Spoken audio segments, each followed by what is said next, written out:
Hi, friends. Happy Sunday to you. Pardon my scratchy voice. Wow. I've had three performances singing in the last 2 days. I had two yesterday. So that's about 8 hours of singing in 2 days and all the unloading and reloading and travel between all the gigs. So I'm really tired. And of course, my allergies have been killing me. You can totally hear it. So it was tough. It was a slog to get through the gigs a bit, but I've been doing this long enough. I kind of you just adjust. You just adjust what you're doing. You adjust your material. You change the songs a little bit. There are a few songs that I just can't sing right now because I can't hit the falsetto notes until my allergies calm down, and it's just the way it is, and you have to live with it, even though it's really annoying. On top of just the other things that you're thinking about in doing a show, but that's not why I came on. I'm barely out of bed, so pardon my. Whoops, wanted to show you my mug. You may have seen it before. I'm barely out of bed, so pardon my everything. Okay, this is a mug from my mom, and I actually put that line in one of my songs. I have a song on my most recent CD called "Ocean of Emotion," and the line I just sneaked the line in. You should just let that shit go. In this kind of otherwise very sort of pretty song. Shay is here too. Oh, there's his tail. Yeah, he would show you his ass. Yeah, if you want to, if you feel like checking that song out, it's called "Ocean of Emotion." You can find it on all the music services, and I gotta start putting some time aside to put up playlists of my music on this YouTube channel. Like you can find every single song I've ever recorded on YouTube, but I just have to assemble them for easy listening. Maybe like a playlist of my faves. That might be a better way to do it. Anyway, enough about me. Let's talk about me, as Linda G always says. Pardon me. The reason I wanted to come on is it's a follow up to my truck video. Sorry for the audio on that. That's about as good as it gets in the truck, unless I wore a headset, which no, I can't do it. I don't even have one. So I was talking about 45 and maybe his mental state, and it seems to me like the dream I had. So this is 2 nights ago. The dream I had the very night that I mentioned that dream, described it in the truck. The next dream seemed related, and I think I could be wrong, but I think in the dream I was him, and what was going on was there was essentially, I guess you could say, an armed invasion of my property, and like it seemed like justice was coming, but it was also comical because there were soldiers or agents, but they were dressed kind of like soldiers, but also they were dressed almost like action heroes. Like I think there were even a couple of wrestlers, like professional wrestlers, which I don't really watch at all, like among them, but like dressed in like combat gear or like SWAT gear. Yeah, almost like SWAT gear. It was like a SWAT raid, kind of like a like a higher end SWAT raid. So maybe FBI, because they were wearing the black helmets and all black, but they had like ridiculously sized weapons, like these oversized bazookas, like that were just farcical, like like the length of a like 20 feet long bazookas, and they're carrying them through these tunnels and stuff. And basically, what's going on is,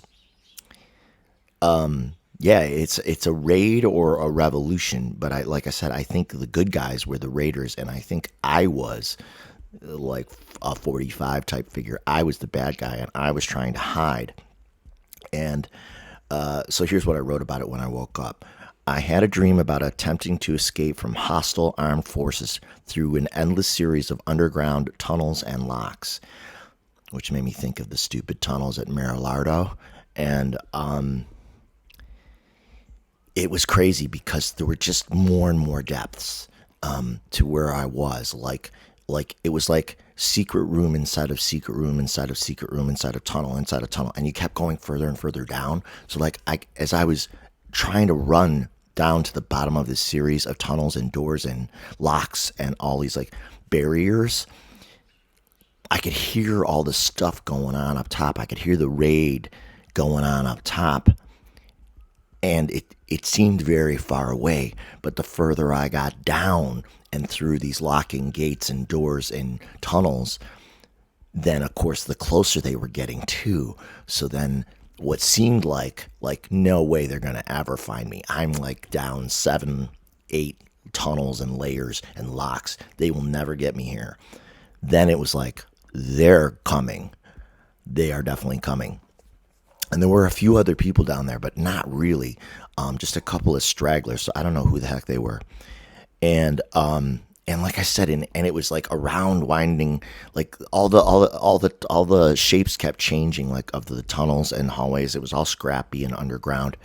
And then as I got towards what I would say is like maybe the 8th space, 7th or 8th space, then it got narrower and narrower and more like claustrophobic, because you knew you were underground and you were backed into a corner, or really a dead end. So, and when I got to the very last couple rooms, there was a guy, and he wasn't nervous at all. He was just on the phone. There was a pay phone down there, and I didn't know what the hell was about. And I thought he was the guy who was like maybe guarding the last room or meant for the last room or something. But I blew right past him. I'm like, oh, this guy's busy on the phone. I'm going to blow right past him and go into the very last room and lock myself in. Like I was taking his spot, and 45 would do that too, right? But the very last room was basically a self-trap, because it was so small. It was like a 3x4 box. It was like a dressing room at a mall, at a shopping mall, jean shop. Except that I got in it and I slammed the door, and I was able to like turn around and face the door, and all there was room for was like a bench seat, a flat bench seat. And then otherwise I was just staring at like a dark metal door. And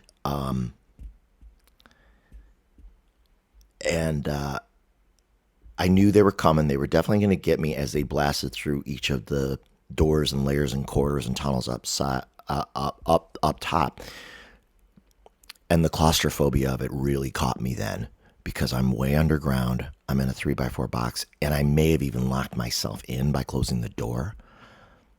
And I know they're coming. I know they're going to get me.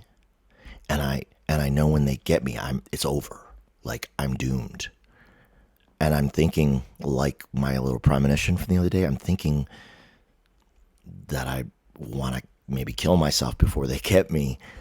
But there's no way to kill myself, because there's nothing to kill myself with in the room. That's a horrible enough thought. Admittedly, it's terrible. It's terrible. But there was nothing there to kill myself with. So then, it was a feeling of sheer panic. Like, I'm in a 3x4 box of my own making, and they're going to get me, and I can't even, I don't even have the option to kill myself, And it was just such a strange feeling. So either I didn't think it through about, trapping myself down there in that end room, or I didn't think that all these layers of protection, all these tunnels and doors and traps further and further away from what seemed like justice would ever actually be needed. Like, when faced with the reality of it, of trapping oneself, then it was terrible, and it was truly sheer terror. And maybe that's what the ex-president is feeling, because if he's not, then I understand him even less than I did, because the corner he has painted himself into is inescapable. They've got him. They just have to figure out what they're going to do with him. And there's lots of speculation. Will they arrest him? Will they put him under house arrest? Like, if he were actually charged, people speculate he might have to be isolated, like not even in a jail, but in some kind of windowless prison because without internet, without telephones, without any outside communication, because he's got all the shit, all the secrets in his head. So it's like he is headed for that 3x4 room, and he did it to himself. It's just incredible. I mean, again, surreal. Surreal is, we are in surreal times.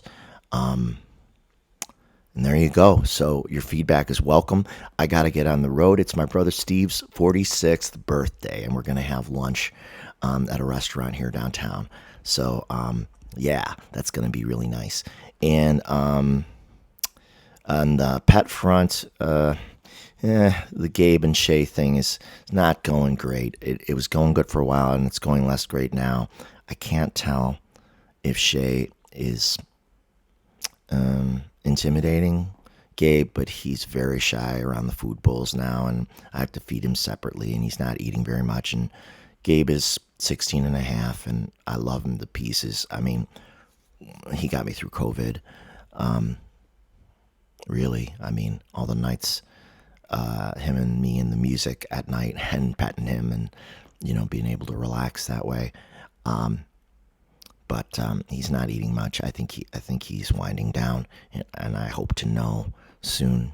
I hope to know the right time to do something about it. But he's still happy to see me. He still loves being pet. He's still drinking water and still going to the restroom. So we'll see what happens. But I'll take any prayers on that. Any small ones are welcome. And I'll see you soon. Thanks very much for watching. Your feedback, comments, likes, shares, blah, blah, blah are most welcome.